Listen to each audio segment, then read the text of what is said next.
It was the spring of 2019, in the heart of Charleston, South Carolina, a city where the scent of magnolia trees still clings to the air and the architecture whispers of tradition and prestige.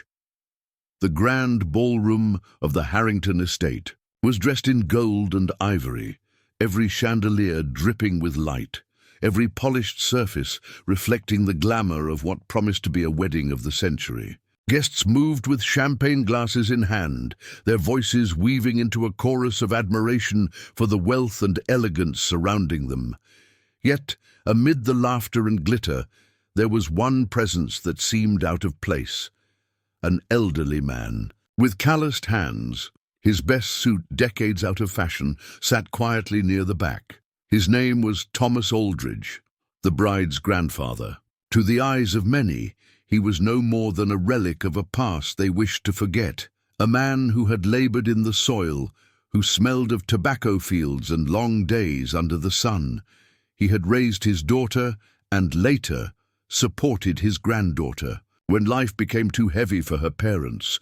But now, surrounded by wealth and opulence, his simplicity was treated not as dignity, but as shame. As the orchestra played and the first course was served, whispers floated around the tables. No. Some guests exchanged mocking glances. A young cousin muttered that he didn't belong in a place like this, and then, like a cruel gust of wind, the laughter shifted toward him. Someone joked about his scuffed shoes. Another imitated his slow walk. What began as sly remarks soon turned into a spectacle of humiliation. The bride, radiant in her white gown, noticed, but fear and hesitation froze her lips. The groom's family, wealthy and arrogant, watched with disdainful amusement. For Thomas, each word was a sting, each laugh a dagger. He lowered his eyes, his frail frame folding into itself as though trying to disappear.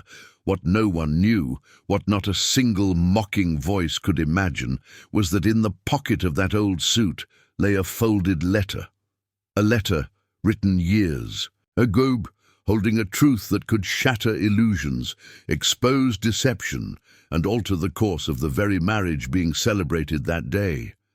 The cameras captured smiles, the guests cheered the toasts, but history would remember that night. Not for its chandeliers or extravagant feast. It would remember it as the night a humiliated grandfather became the guardian of love itself. Because when fate decided to act, it would not be the powerful or the wealthy who carried the weight of justice, but the man they had dismissed, the man they had ridiculed, the man they thought invisible.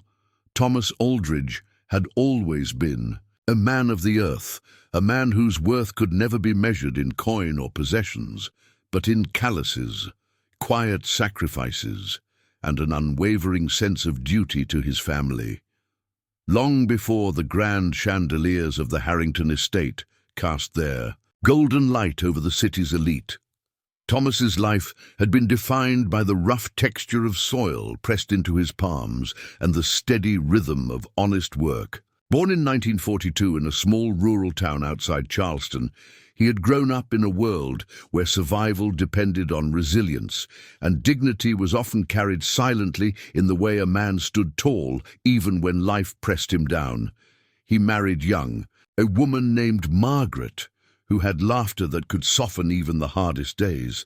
Together they built a modest home, raising their only daughter, Evelyn, with values of kindness, patience, and faith. Money was scarce, but love was plentiful, and in the evenings, while cicadas hummed outside the wooden walls, Thomas would sit with his daughter on the porch, teaching her the constellations above.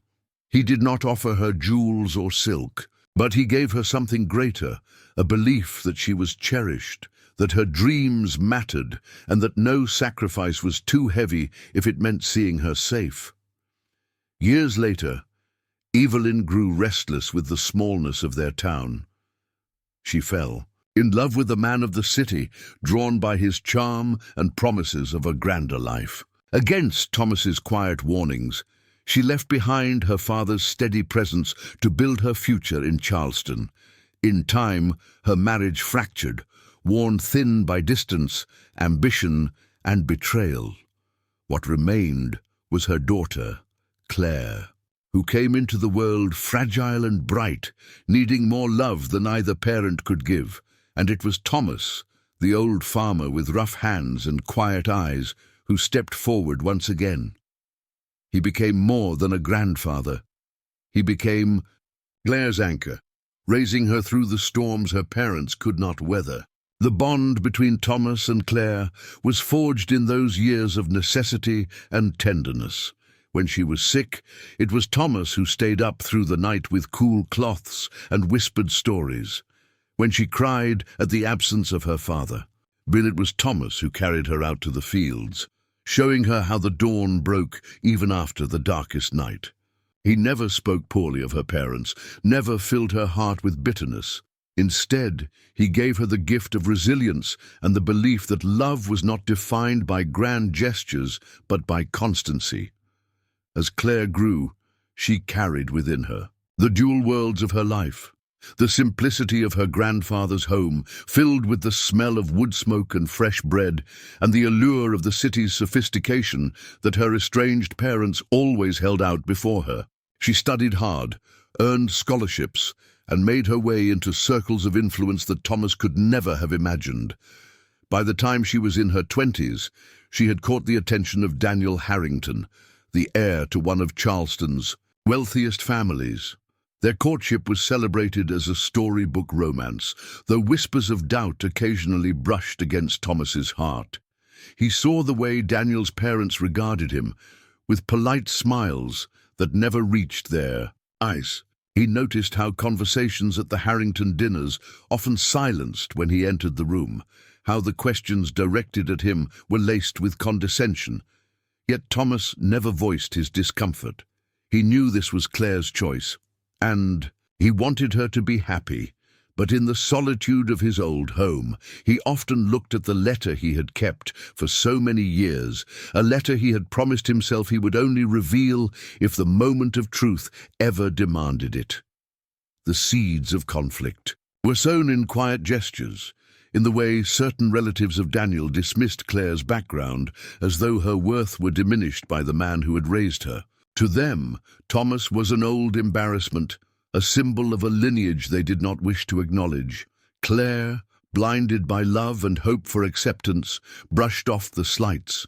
She believed, perhaps naively, that once married, her new family would see her heart and embrace her fully. Thomas remained silent, watching from the edges, praying that the strength he had instilled in her would be enough. Yet deep within, he carried the unspoken knowledge that fate has a way of unmasking truth. The letter in his possession was not simply paper and ink. It was a key to a past carefully hidden, a past that could unravel the very fabric of the marriage being prepared. What Claire did not know, what even Evelyn had chosen not to reveal, was that the Harringtons were not strangers to Thomas. Their wealth, their empire, their carefully cultivated respectability was interwoven with a story of betrayal that stretched back decades.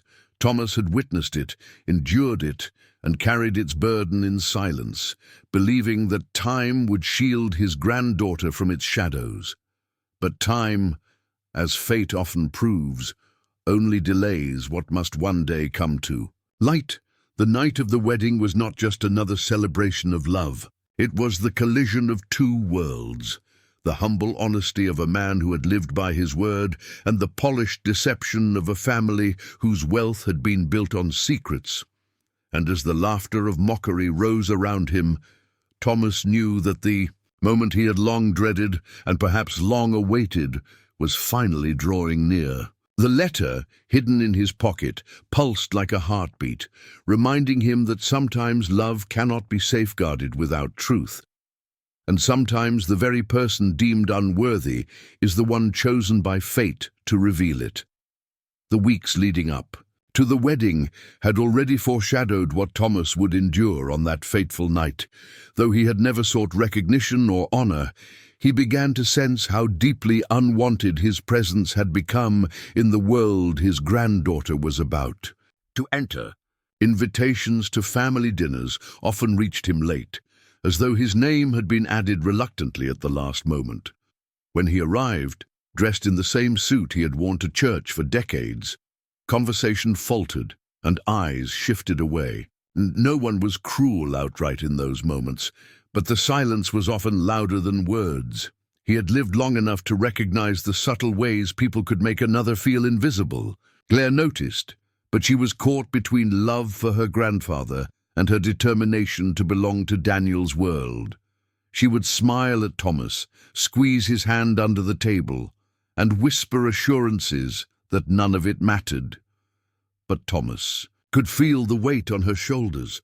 It pained him to see her torn between the man who had raised her and the life she longed to build. He bore the slights quietly, telling himself that it was enough simply to see her happy, yet each gathering left another small scar, a reminder that forgiveness and patience were being tested in ways he had never expected.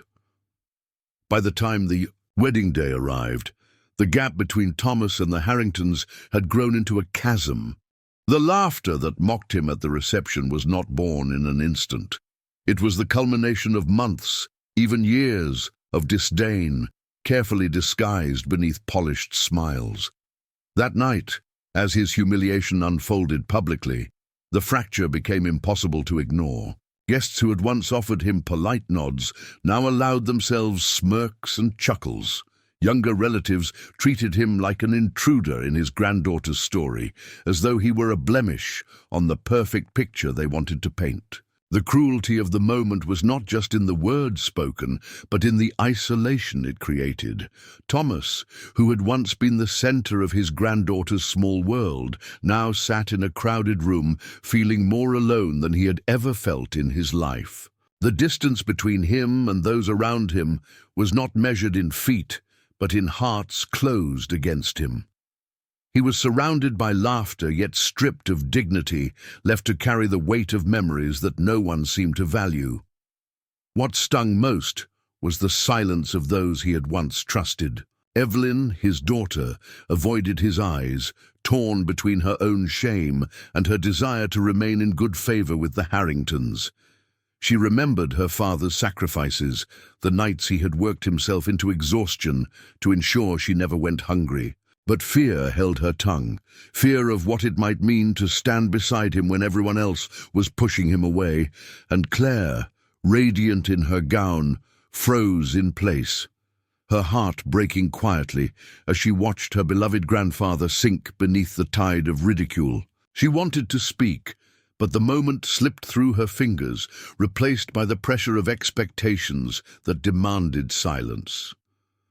The estrangement deepened that night, not only between Thomas and the Harrington family, but also between him and the very people he had lived his life for. He left the reception early, retreating into the cool night air, his footsteps slow on the gravel path leading away from the estate.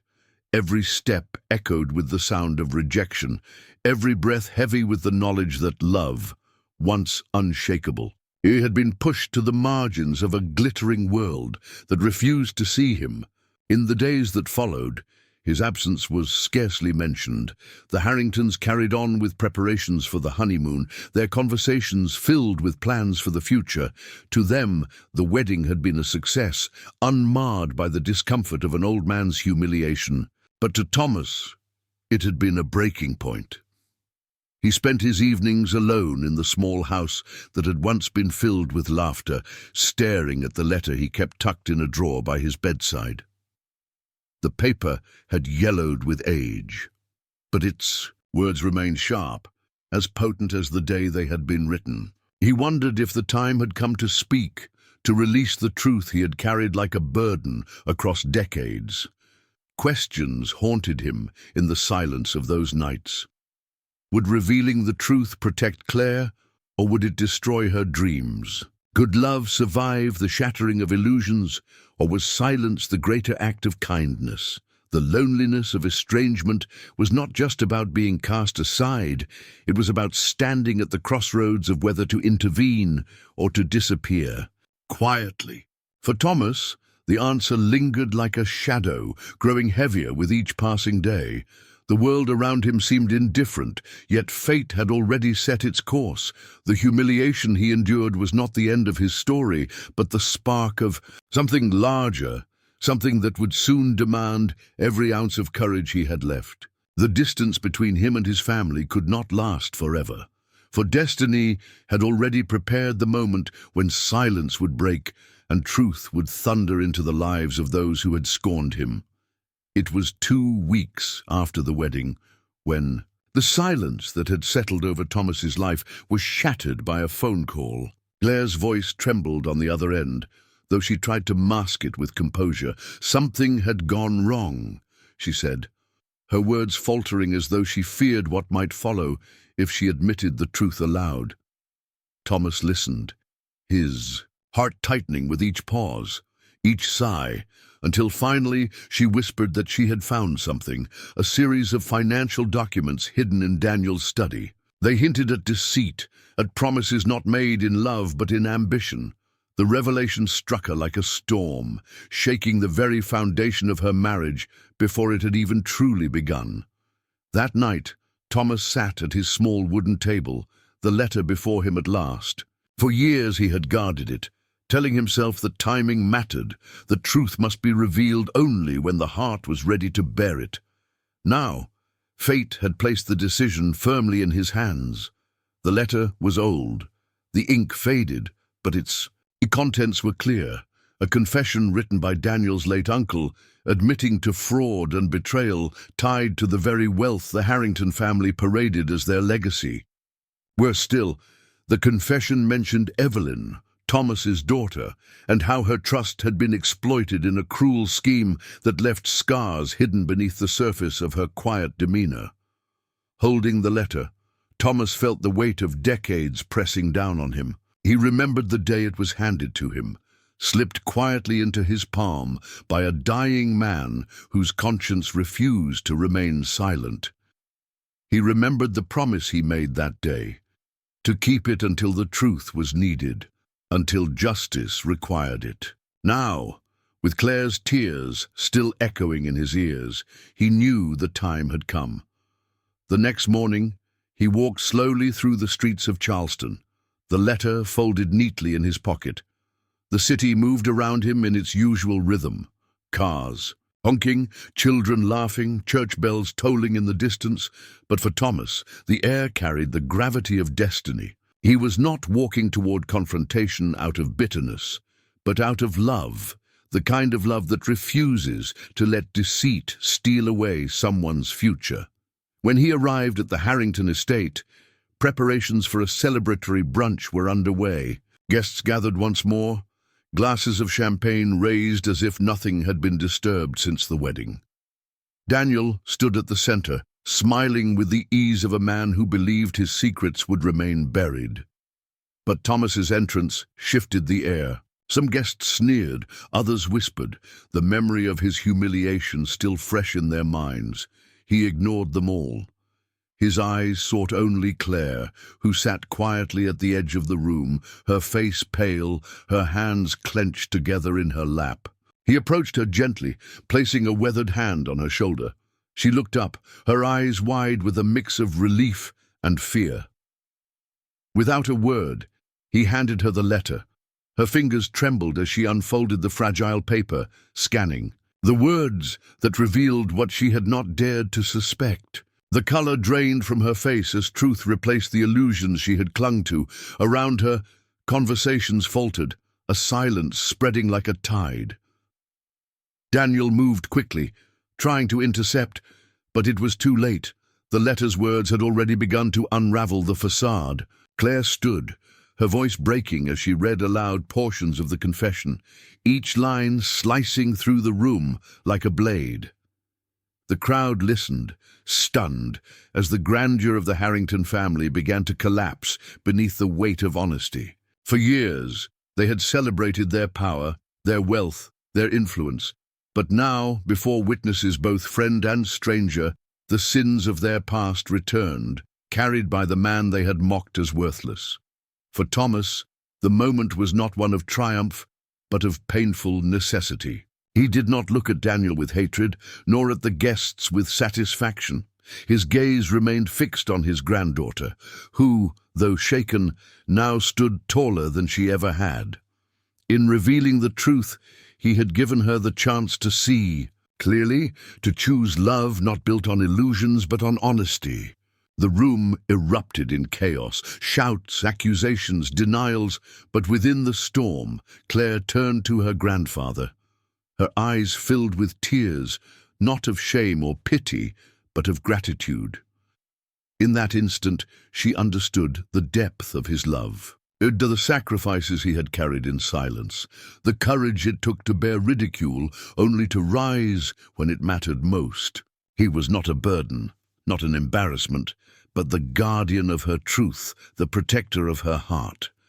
And though the guests would gossip, though the Harrington family would scramble to salvage their reputation, one truth stood unshakable. In the midst of the ruins, the old man who had been humiliated had become the shield of true love. The estrangement that had wounded him was breaking, giving way to something stronger, something redeemed by honesty.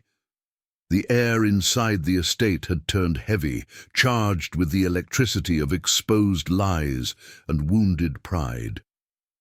Daniel's face flushed with anger as he tried to regain control, insisting the letter was a forgery, a cruel fabrication designed to humiliate his family. But Claire's trembling hands still clutched the pages, her eyes searching every faded line, every inked confession that bore the unmistakable signature of a man long gone but still able to shake their world from the grave.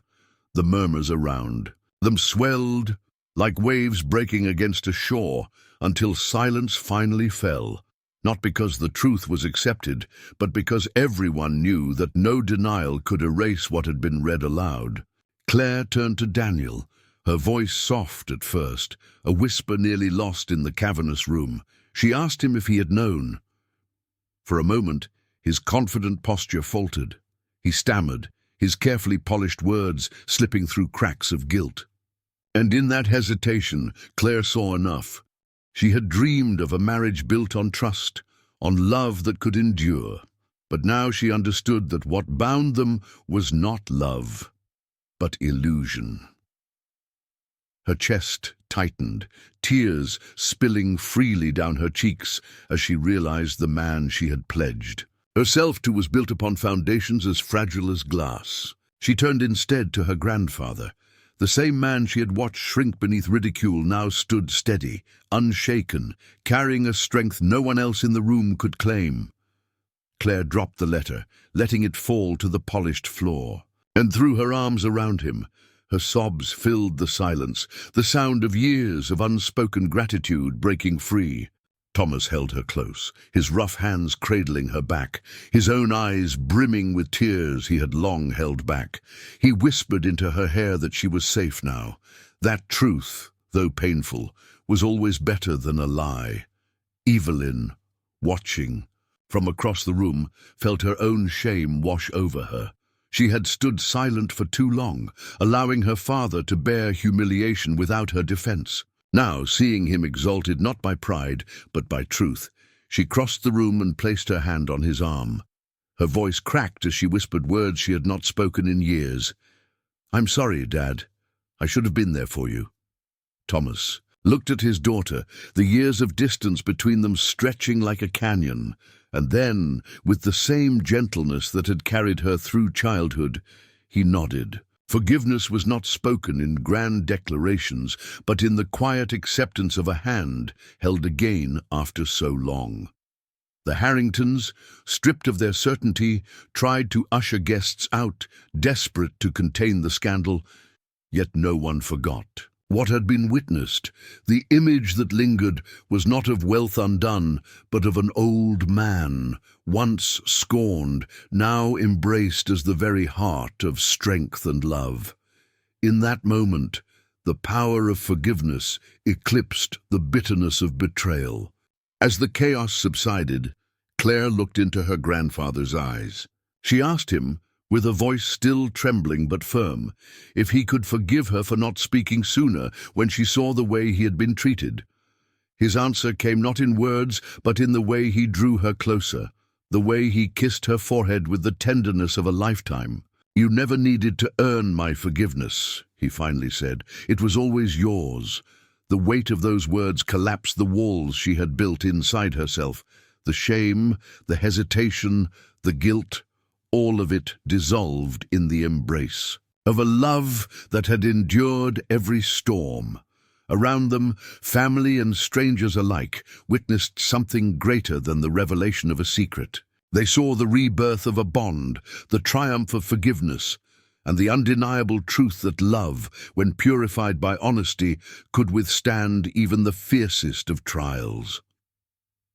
By the time night fell over Charleston, the chandeliers of the estate still glowed, but their light seemed pale compared to the radiance of that quiet moment of reconciliation. What had begun as humiliation had become transformation, and the man once treated as invisible had proven that forgiveness was not weakness, but the greatest strength of all.